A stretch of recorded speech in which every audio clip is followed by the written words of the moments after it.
I've researched you. I know you were out of town, what, 74 days out of the year last year? I know that you have a... Hang on. You know, I knew you would do this. Can I finish? This is classic. All right. Gentlemen, let's... Okay, right now, we're going to freeze. I want to take a break. I do not want this to go any more personal. I want you to ask a damn question about Iraq, and I want you to answer it. I'm going to answer this question. Get to the point, ask the question, find the bottom line, put it out there, and then you respond. I was asking that question. He divides everybody, liberals, Now, conservatives. the question, please, Mr. Mayor. Let me give the background. Brent Scowcroft. Brent Scowcroft. Do you consider him a bleeding heart liberal? He was the National Security Advisor under Gerald Ford and then the first President Bush. He wrote an opinion in the Wall Street Journal before our invasion of Iraq, and the point that he made, he was so prescient. He had it absolutely right. Mr. Hannity, do you disagree with Brent Scowcroft when he said to attack Iraq, which had nothing to do with the 9/11 attacks on this country, to attack Iraq was diverting our efforts in our war against terror, and that's exactly what we have seen happen now. Is there a question? Do you agree with... Do you disagree with Rogers? Here's my answer. You know, and this is part of... I was only saying that I've researched everything you've said. Everything you said here tonight, in the last 2 months, you've said the exact same thing 400 times as you parade around the country. And the point is, you have never, ever... I showed tape of all of your liberal friends. I showed tape tonight of the guy that you voted for president making the exact same case as George W. Bush. In all my research of you, I know your employees want you to get anger management help. You never once have Now. Ladies and gentlemen, the question, Mr. Hannity, is to respond to the statement posed by the mayor regarding the statement made by Mr. Scowcroft. And here's my point. You're bringing... This is the problem with everything that you're saying, including Brent Scowcroft.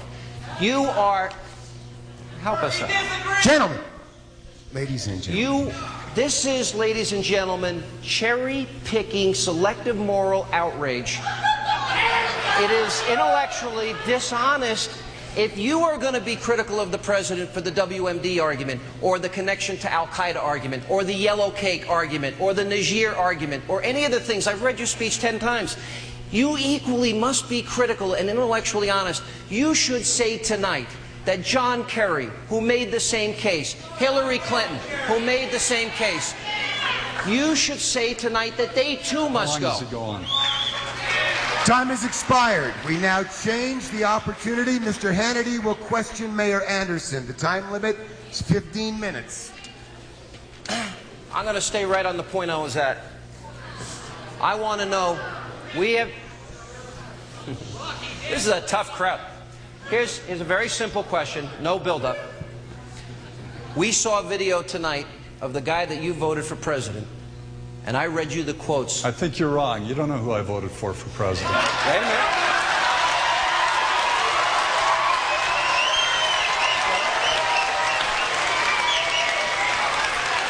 I've got a picture of you in your car with a John Kerry bumper sticker in the back. Wrong. That wasn't you in the car. Never happened. If you did not, nobody knows. Did you not support John Kerry? You don't support John? You didn't support John Kerry? I did not support John Kerry. Who did you vote for? Because I voted for the Green Party candidate, Ralph Nader. Okay.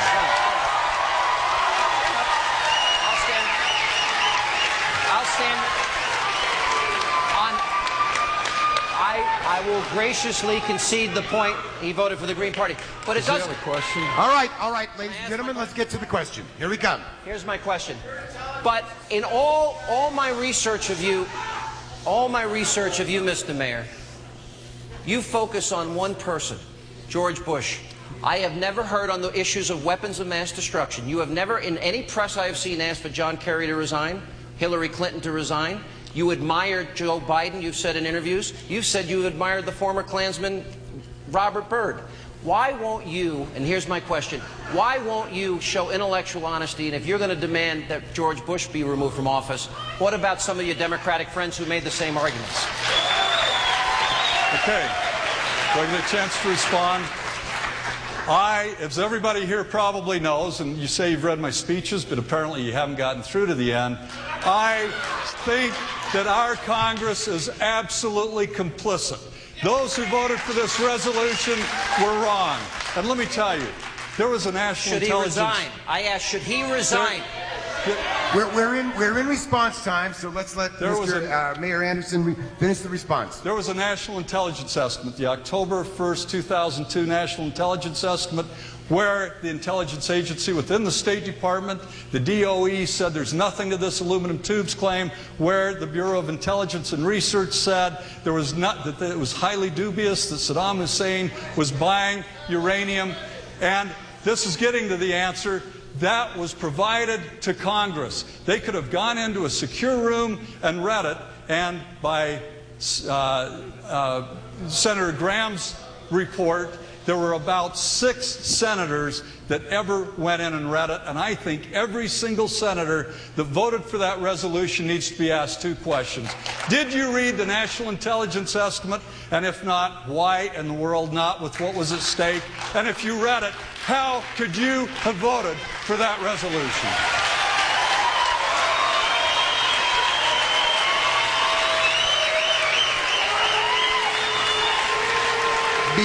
Before we go to the next question and answer, this is the last call for audience questions. Take a look at one of the bright young students walking around in red and pass your question to them. Mr. Hannity, your time for a question. You didn't answer my question, Mr. Mayor. I think I did. And let me give you the question. Can I finish the question? Thank you. I thought you did. You are demanding the impeachment, the removal from office of George W. Bush, and you made a case tonight about the issues of weapons of mass destruction and all the things you laid out here tonight. John Kerry has made that case. Hillary Clinton has made that case. Joe Biden has made that case. I have a very simple question. Will you tonight show intellectual honesty and say they should be removed from office? I won't say they should be removed from office. They need to be held accountable. Congress as a whole has been complicit. No. Let me finish the answer. This was the President of the United States getting up time after time after time, representing to you and to me that Saddam Hussein was building up a nuclear capability when his own national intelligence estimates said just the opposite.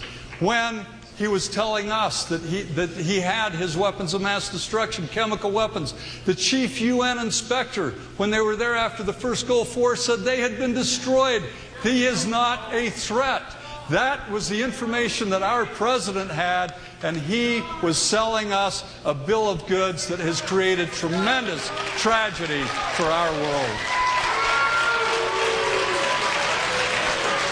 Mr. Hannity, your next question. Mr. Mayor, as part of your I Hate Bush protest tour around the country, as a part-time mayor, full-time protester, you have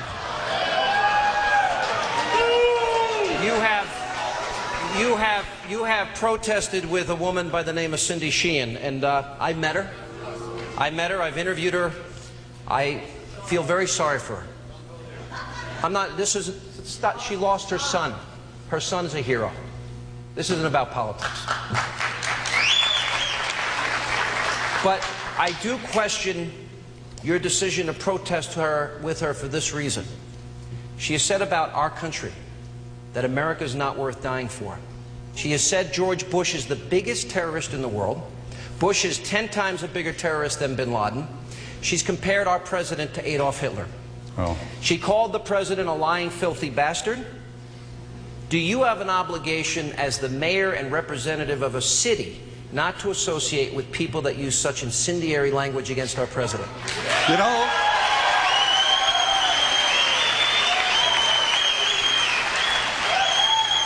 Mr. Hannity, I've heard incendiary language from you, and I'm pleased to be here on the stage to discuss these issues.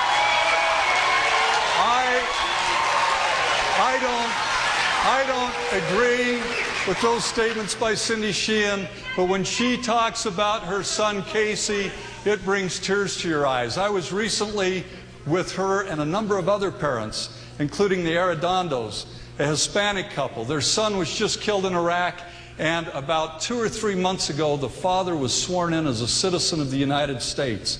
It brings you to tears to see him standing there holding his son's boots, his dog tags, raising his hand and say, I swore to uphold the Constitution, and that's why I'm here today, because our president needs to be held to account, and my son shouldn't have died. All right. Mr. Hannity. No matter what you ask him, he goes back to the same talking point. I'll try again. Let me ask you this. You oppose the Patriot Act, as I understand it. Is that true, sir? You oppose the NSA surveillance program? You've been critical of them? You support the idea of surrender? Well, if we're going to ask a question, let me at least give him the decency of a response. No, I know he just said all those things. There's nothing he's disagreeing with. You support... He supports surrender. If there's a question mark at the end, I'm going to get an answer in here. So let's go back to the Patriot Act. This will be my last question. This is getting out of this. I have one last question, then we'll let the audience have it. But I would like you to say this, because I listened to you tonight. You never talked a lot about the specific success of our troops. And I just want to ask you, because the Democrats oppose the Patriot Act, NSA surveillance, Democrats want to surrender and wave the white flag in Iraq, and they call the president, you call the president a war criminal, those are your words. I want you to name 5 specific positive solutions that you could propose. The 9/11 Commission says that it's only a matter of when, not if, they're going to attack us. 5 specific things that you would propose to keep us safe from the next terror attack. Well,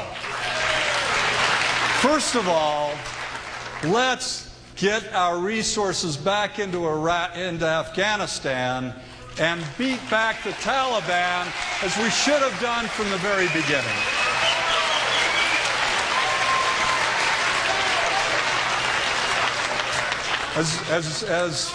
As Brent Scowcroft made very clear, diverting our troops, our resources out of Afghanistan was aiding the terrorists.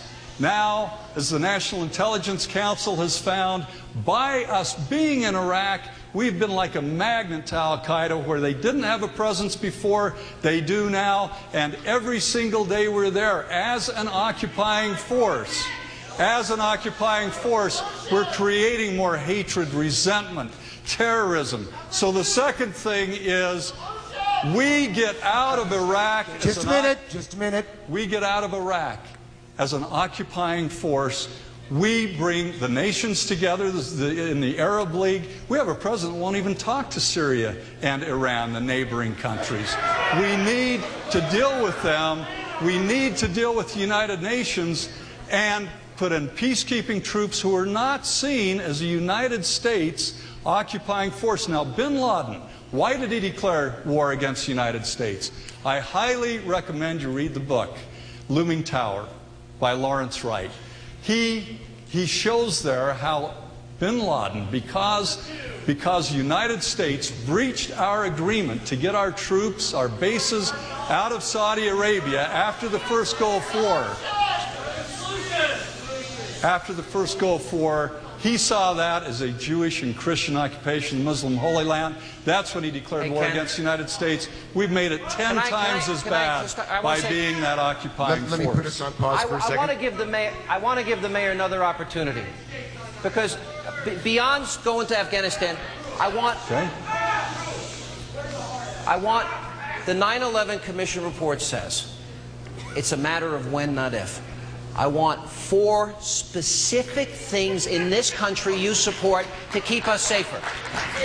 Listen, there's this argument that us staying in Iraq somehow keeps them from bringing the fighting to us.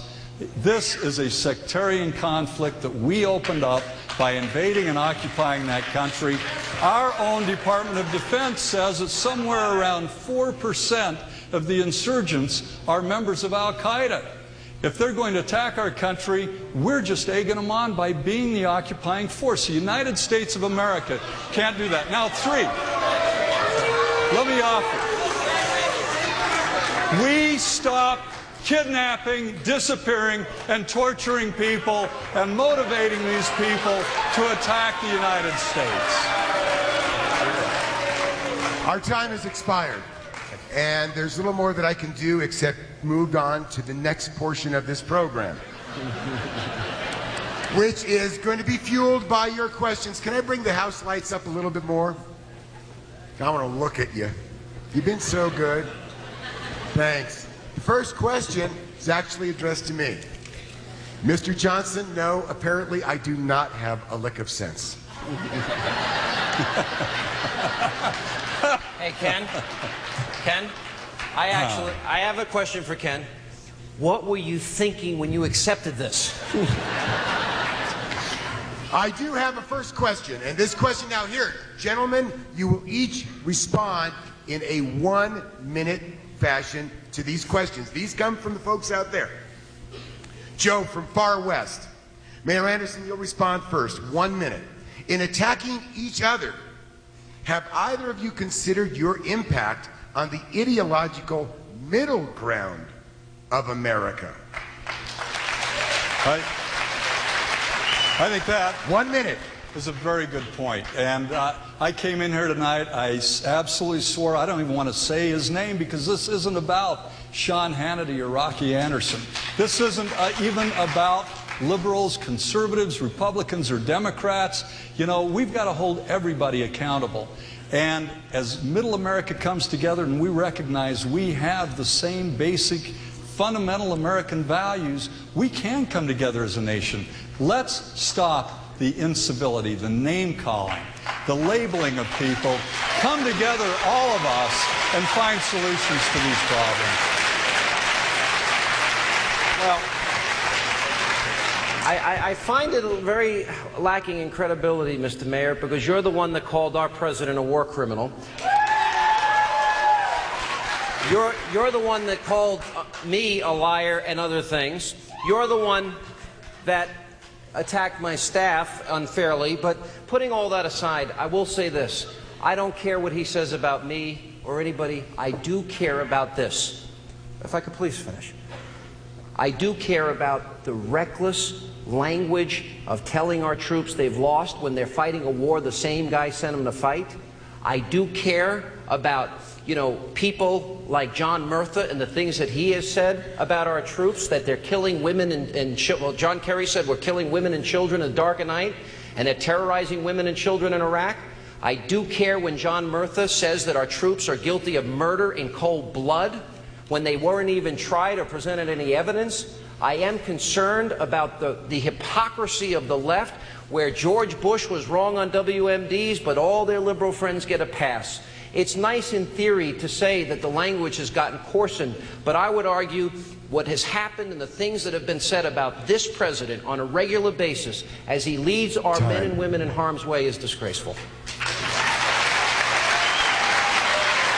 Next question is from Deirdre of Holiday. What does it actually mean when you say support our troops? Mr. Hannity, you have the first 1 minute opportunity. Support our troops. You know, I will tell you, I'll answer it by saying what it doesn't mean to prove what it does mean. You don't support our troops if you don't support our troops if you send them into war, the Iraq war resolution, and then you come up with a plan, a strategy that they describe as slow bleed, as John Murtha said, and they won't have the equipment. How do you say that about women, men and women you send into harm's way? It means support the troops. We've been waiting 100 days for the Democrats with this authorization bill to provide the armor, bullets, equipment, and supplies. And Democrats knew the president would veto this timetable because it's unconstitutional, but yet they put it in anyway to score cheap political points. It doesn't support our troops, Ken, when Chuck Schumer is bragging and Harry Reid said, "Oh, look what Chuck Schumer showed me. We're gonna win seats because of this Iraq war." It doesn't support the troops when Rocky Anderson is parading around the country calling our president a war criminal when he's trying to conduct a war against an enemy that wants to destroy us. That's not supporting the troops. Next time. Mayor Anderson, you have 1 minute to respond. What does it mean to you to support our troops? Supporting our troops is getting them out of Iraq and making certain that we utilize our troops, our precious military resources, where we're actually going to be able to fight against the war on terror. Just as Brent Scowcroft said, we need to go after Osama bin Laden. Now, having kept that in focus and destroying the al-Qaeda network would have not only supported the troops, it would have supported every single one of us. It would also support our troops if when they give so much and put everything on the line along with their families, if when they come back, they get decent veterans benefits and health care.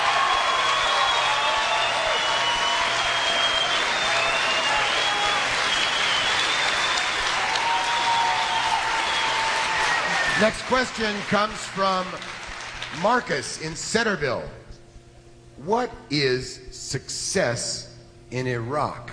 How would you define success in Iraq? Mayor Anderson, first 1 minute response. Well, I think, unfortunately, as you look back in time, although we had supported Saddam Hussein during his genocide against the Kurds and during that horrible period, success in Iraq was when we had him basically hogtied, when we had a no-fly zone protecting the Kurdish territory, and the UN weapons inspectors had determined up to that point that there was full cooperation by the Iraqi government and that there was no evidence of weapons of mass destruction. Success, just imagine, please. And this is why I was so opposed to it. I would have favored intervention during the genocide. I favored the first Gulf War intervention. I'm not an appeaser when it comes to that kind of thing. But when I read that Scott Ritter, the UN chief weapons inspector, said they were totally disarmed after the first Gulf War, they hadn't rearmed. When I read that the UN weapons inspectors, because of the pressure that was brought to bear on Saddam Hussein, that they didn't find weapons of mass destruction. Imagine if we had allowed that process to continue.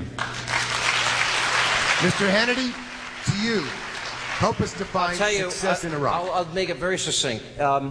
Failure would be to wave the white flag and leave and allow al-Qaeda and Iran to move in.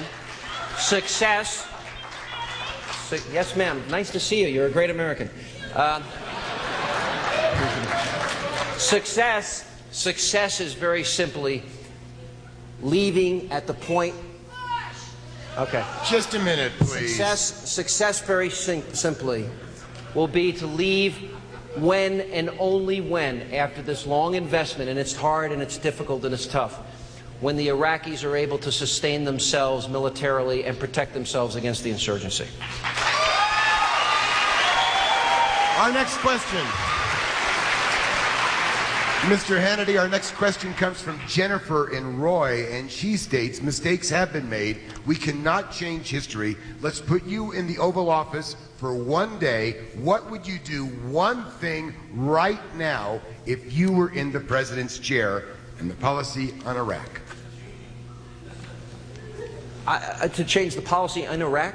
No, she's just saying, what would you do? One thing if you were in the Oval Office, if you were the chief executive, what one thing would you do right now relating to Iraq? I would have to very simply say that if we don't win this war in Iraq, and my commitment on my day... Just a minute. Let's give him an opportunity. If we don't win this war in Iraq, we will face consequences for decades to come. I would do everything that I could do, financially, support-wise, to make sure that we continue to support the troops and give them the equipment that they need right now, the equipment that has been denied to them now 100 days. If I had one thing to do right now, today, if I was in that office, I would make sure that I would take every bit of money I had and make sure those troops had it, because the Democrats have been denying it for so long. That's my answer.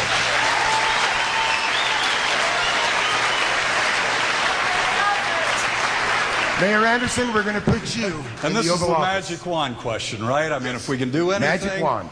Okay. I would focus all of our energies on where we should have been, and that is defeating, once and for all, the Al-Qaeda network and getting the United States to the point where we've got the alternative energy resources so we will never, ever, ever be dependent on foreign oil again, because that is why we're in Iraq. We have time for 2 more questions. We only have time for 2 more questions. The first question comes from Brandon of Orem. Who do you like for president in 08? Well, hey, we've been talking about leadership, right? They've got fixed opinions, right? They know what's right and wrong, right? Why not sound them out on who they want in 08? Brandon, I think it's a great question.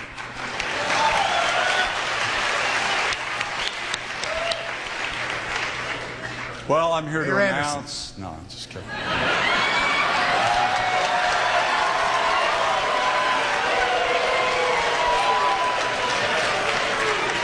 You know who I like?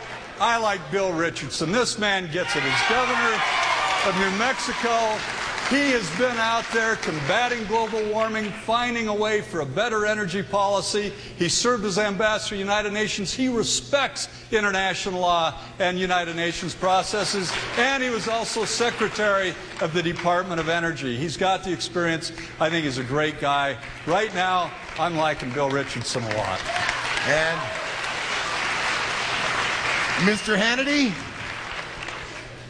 I just want to make sure one thing on this question. Just one.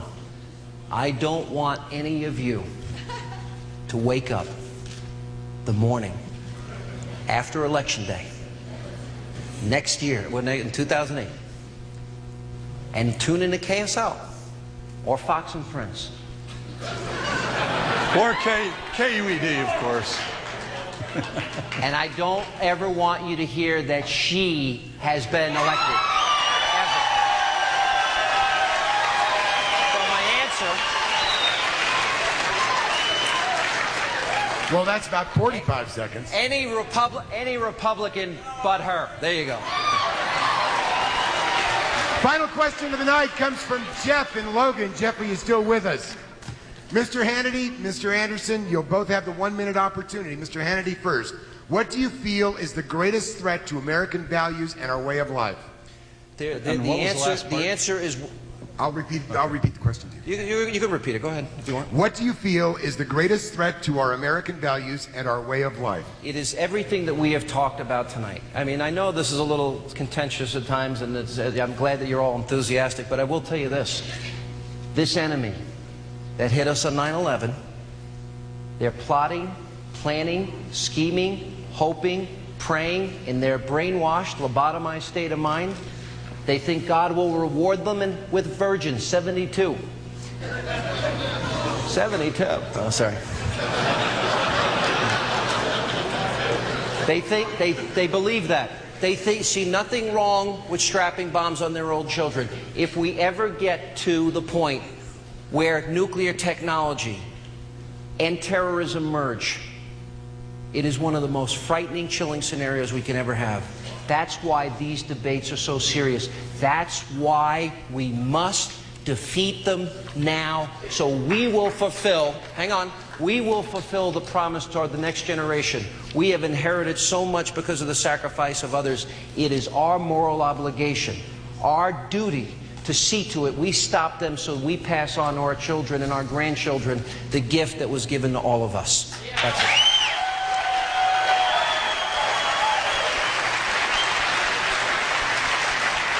And we're going to be facing enemies. We're going to be facing terrorists for a very, very long time. We've got to do everything we can to protect American security and safety, not by taking the longest presidential vacation in 32 years and disregarding presidential daily briefs saying that bin Laden is about to strike in the United States. But it's our values. We have to maintain our values. You know, General Jack Vesey, he was the former chairman of the Joint Chiefs of Staff, said to John McCain about how we're conducting ourselves now, it's unprecedented. torturing, the kind of treatment of the detainees, and he said any information that you might get, even if it's accurate, most of it isn't when you're torturing people, any information you do get will be so far outweighed by the undermining of our moral values and the image of the United States throughout the world. So it's not just refraining from torture, that's a symptom of how we are starting to become like those governments from whom we've always been so proud to distinguish ourselves. That is the greatest challenge we face in terms of maintaining our values.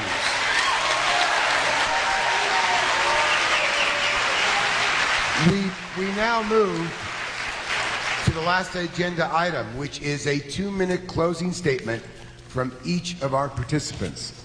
First opportunity for 2 minutes goes to Sean Hannity.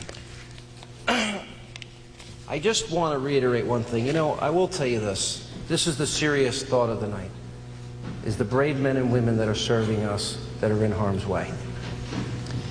And the only thing I can say, you know, one of the things I really have appreciated how open that all of you in Salt Lake City have been to me and our program on radio and on Fox News. You've opened your heart to me many times as I've been in town, and I want to thank you for that. And thank you for being here tonight.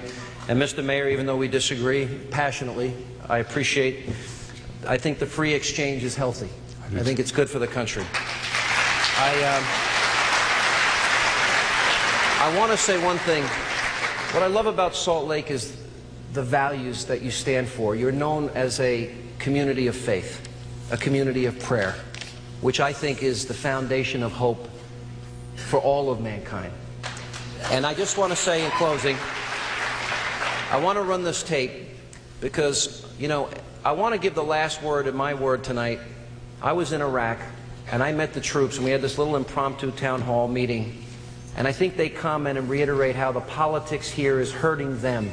So I'll give the last word to these guys that I had the distinct honor, privilege, and pleasure of meeting when I was in Mosul, in Iraq. We all love the troops. That's not the point. What do you all think of your thoughts on it? You heard the Secretary of Defense. You hear the President. You know that this is very political back home. What are your thoughts about all that? Look. We are all soldiers. We serve at the leisure of the President. You know, you can hear what all you want. 99.9% of the soldiers who are on ground have taken a vow and an oath to do this. So we do it honorably. And we're glad to actually do it. We've had politicians say we can't win this war. You heard John Kerry's comments. You heard John Murtha's comments. You've heard the attacks against the President. If I sit by those politicians saying that we can't win the war, that to me is telling that they don't have any faith in us. They have no faith in us. So they don't believe in us, and they cannot put their trust in us. This is not a job. In any way, shape, or form, this is not a job. This is a lifestyle. And we choose this type of lifestyle. Knowing the danger. Yeah. Wasn't that the definition of bravery and sacrifice? Mm-hmm. And you do it because why? Because I want my children and everybody else that lives in America to have the same freedoms that I have.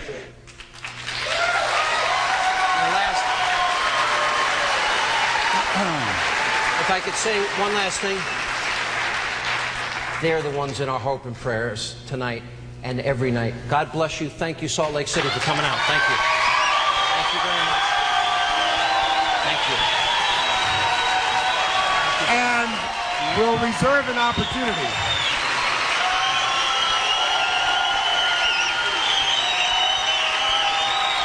Ladies and gentlemen, I will give you an opportunity to more fully express that appreciation, but at this point, let me provide a 2-minute opportunity to Mayor Rocky Anderson. Mayor Anderson. Thank you, and thank you for joining us. And I'll give him more than 2 minutes. You got it. And thank you, Ken, This too. time I won't need it. The greatness of our nation is not a given. It is great because of its history, its traditions, and the values that we, as all Americans, share. Sadly, the greatness of our nation has been severely compromised. We are militarily occupying a country whose citizens have suffered immensely as a result. A nation that posed no threat whatsoever to the United States. We've been led into this unprovoked, devastating war through the deceit and the utter disregard of international treaty obligations. Every day of the United States presence in Iraq, more terrorism, more hatred, more resentment is building against our nation around the world. More people are dying every day. More people are being displaced, and billions of dollars that could help make a better world are being spent to spread more death, misery, and destruction. Wars of aggression, the disregard for solemn treaty obligations, our Constitution and statutory law, kidnapping, disappearing, and torturing people, historic deficits and crippling accumulated debt, listening in on citizens' communications without a warrant, imprisoning citizens without any due process. This is not America. It is not who we are or what we believe in.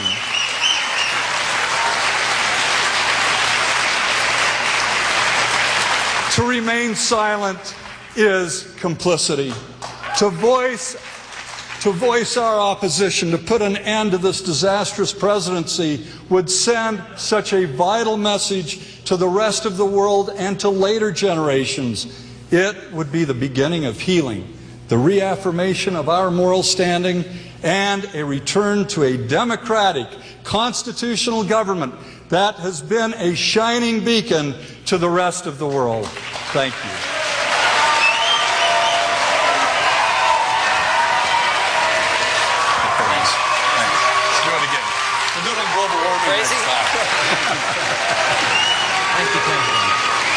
Ladies and gentlemen, one final word as you take your leave this evening.